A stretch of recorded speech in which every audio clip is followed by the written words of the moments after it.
Good morning बच्चों।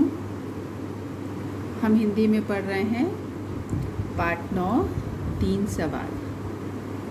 बच्चों अभी तक आपको इस पाठ को मैंने आपको आपकी किताब से पढ़ करके बताया, क्योंकि पाठ बहुत लंबा था, इस वजह से हमने इसको कई भागों में बांट करके इसको हमने पढ़ा। और बच्चों साथ ही आपको ये बताया कि जो ये 3 सवाल हैं, जो पाठ का जो शीर्षक है 3 सवाल, ये पूरा पाठ जो था इन्हीं 3 सवाल के जवाब के ऊपर पूरा आधारित था, जिसमें कि एक राजा था और जिसके मन में 3 सवाल आते हैं और वो इन 3 सवालों का उत्तर पाने के लिए वो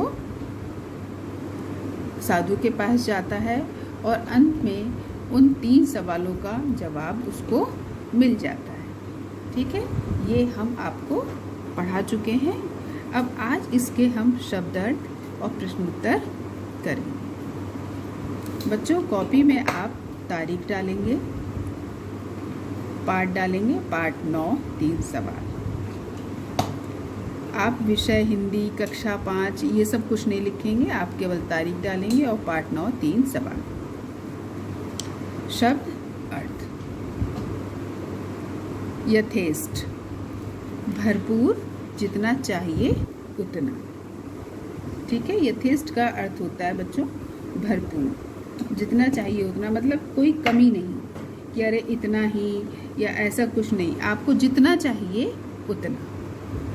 सलाहकार, सलाहकार बच्चों वो होते हैं जो सलाह या राय देने वाला। ठीक है, सलाह या राय, ठीक है, सलाह देने वाला भी हो सकता है, राय देने वाला भी हो सकता है। ठीक है, तो सलाहकार, सलाह या राय देने वाला। अंगरक्षक, सुरक्षा के लिए नियुक्त सिपाही, है ना। अंगरक्षक पढ़े थे ना आपने कि जब राजा जो था वो साधु से मिलने के लिए जब अपने राशि वस्त्र उतार देता है और वो जंगल की ओर जाने लगता है, तो वो अपने साथ अपने अंगरक्षकों को भी लेता है जो कि उसकी सुरक्षा करते थे।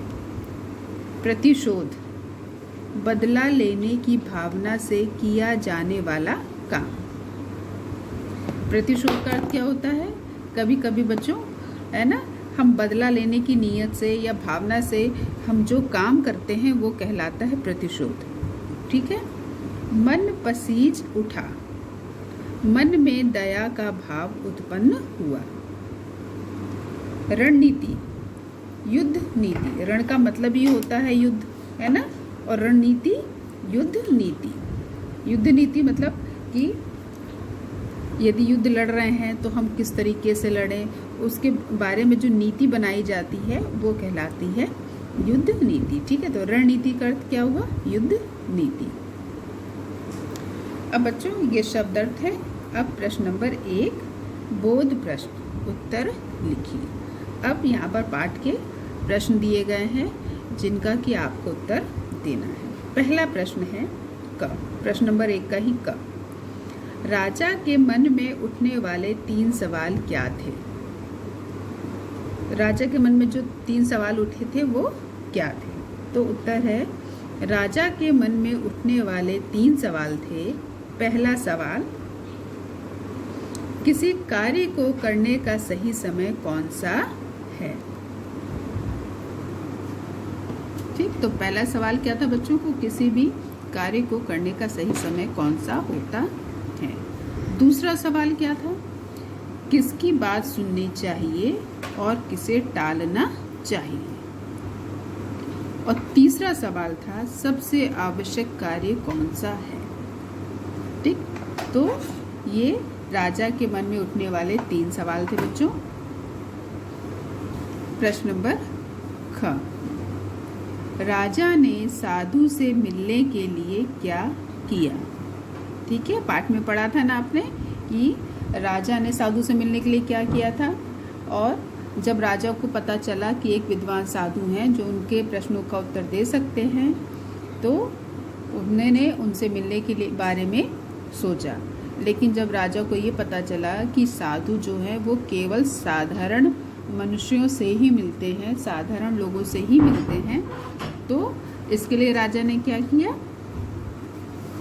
राजा ने साधु से मिलने के लिए राजसी वस्त्र उतार कर साधारण कपड़े पहने और घोड़े पर सवार होकर साधु से मिलने चल दिया, है ना।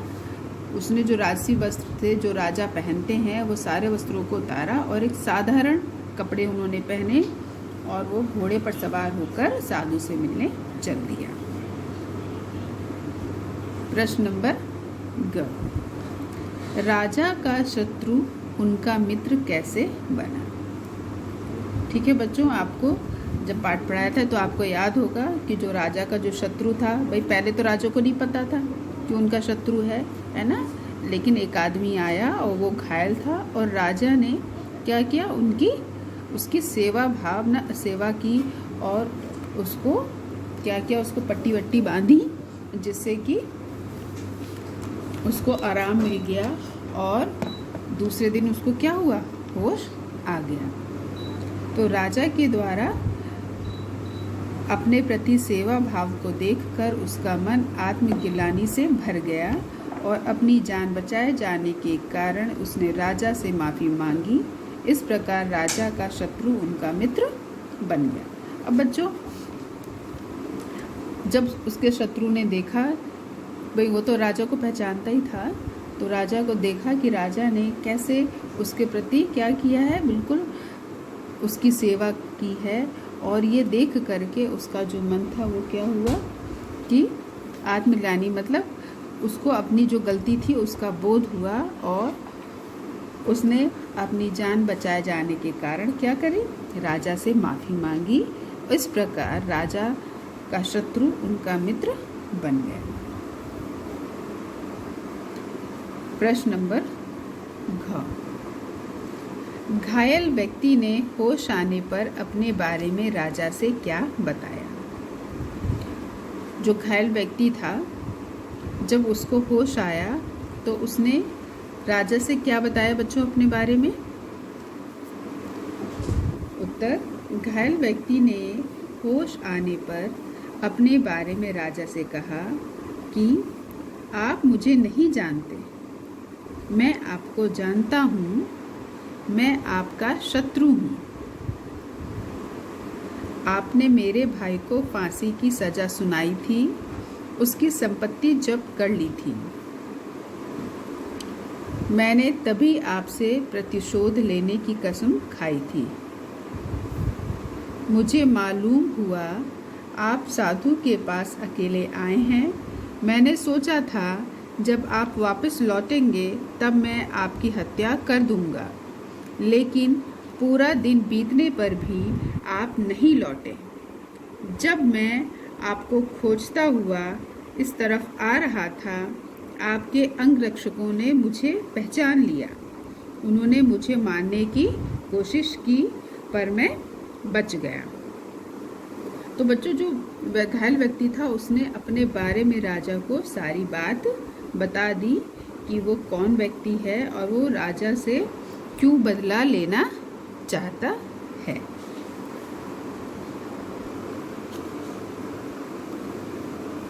प्रश्न नंबर अंगा, बच्चों ये प्रश्न जो है प्रश्न नंबर 1 का आखिरी प्रश्न है। राजा को अपने प्रश्नों के क्रमशः क्या क्या उत्तर मिले? अब जो राजा के जो 3 प्रश्न थे बच्चों, उन 3 प्रश्नों के उसको क्रमशः क्या क्या उत्तर मिले। तो सबसे पहले उत्तर, राजा को अपने प्रश्नों के क्रमशः निम्नलिखित उत्तर मिले। पहला उत्तर, जो उसका पहला प्रश्न था बच्चों कि किसी कार्य को करने का सबसे सही समय कौन सा होता है, उसका उत्तर था सबसे सही समय वही होता है जब हमारे पास किसी भी तरह की शक्ति होती है ना। जब हमारे पास शक्ति होती है बच्चों तो हम हर प्रकार के कार्य कर सकते हैं। दूसरा उत्तर, और दूसरा सवाल क्या था, किसकी बात सुननी चाहिए और किसे टालना चाहिए। तो दूसरा उत्तर है बच्चों, सबसे महत्व का आदमी वह होता है जिसके साथ हम होते हैं। मतलब है ये कहने का है यहाँ पर बच्चों कि किसकी बात सुननी चाहिए और किसे टालना चाहिए, उसी का ही ये जवाब है। तो उस समय हम जिस व्यक्ति के साथ होते हैं तो वही व्यक्ति हमारे लिए सबसे अधिक महत्वपूर्ण होता है। अब जैसे राजा जो थे साधु के पास थे, ठीक है, साधु को उन्होंने थका हारा देखा कि वो कुदाल चला रहे हैं और बार बार थक जा रहे हैं, तो उस समय वो जो साधु थे वही उनके लिए महत्व वाले आदमी थे, सबसे महत्वपूर्ण व्यक्ति वही थे। तो इसलिए उस समय राजा ने साधु के काम को करना सबसे ज़्यादा ज़रूरी समझा और उस काम को सबसे अधिक महत्व दिया। तीसरा प्रश्न क्या था? सबसे आवश्यक कार्य कौन सा है? तो तीसरा उत्तर सबसे ज़रूरी काम है अपने सामने संकट में पड़े आदमी की सहायता करना। ठीक है बच्चों, तो जो तीसरा प्रश्न था कि सबसे आवश्यक कार्य कौन सा होता है या सबसे ज़रूरी कार्य कौन सा है, तो उसका उत्तर क्या है कि अपने सामने संकट में पड़े आदमी की सहायता करना।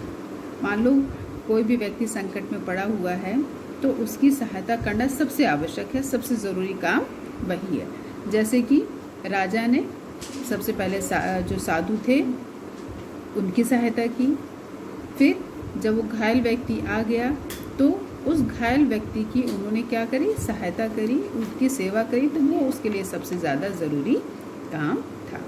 तो इस प्रकार से बच्चों आपको शब्दार्थ और प्रश्न नंबर 1 के आपको उत्तर करा दिए गए हैं। बाकी के प्रश्नों के उत्तर हम अगली वीडियो में आपको कराएंगे।